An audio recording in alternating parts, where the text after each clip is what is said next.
Welcome to our channel. Today we how to verify file naming conventions for brand assets in Google Drive, beginner guide step by step clearly. To verify file naming conventions for brand assets in Google Drive, first, open your Google Drive account. Locate the folder where your brand assets are stored.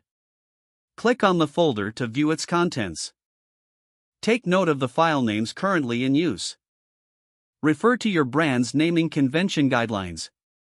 Identify key components in the naming conventions, such as project name, date, and version number. Check that file names include these components in the specified order. Ensure each file name is clear and descriptive. Look for any inconsistent formatting, such as capitalization or punctuation. Make a list of files that do not comply with the naming conventions. Edit non-compliant file names by right-clicking on each file. Select Rename from the context menu.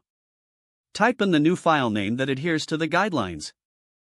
Press Enter to save your changes.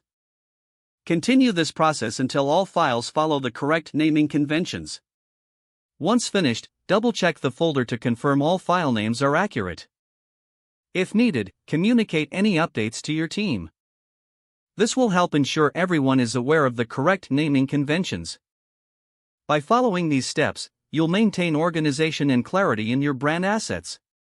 If the page does not load, refresh the browser or try again in a private or incognito window. Make sure you are using the correct email address, then retype it carefully to avoid small typos. If your password is not accepted, use the reset option and create a new strong password you can remember.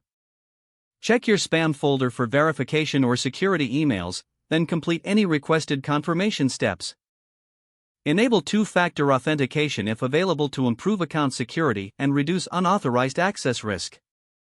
After signing in, review your profile details so your contact information and settings are accurate and current. If you see an error message, note it down and try again after restarting your device and internet. Log out when you finish, especially on shared devices, to keep your account and payment information secure. If the page does not load, refresh the browser or try again in a private or incognito window. Don't forget to like this video and subscribe to our channel for more step-by-step tech guides.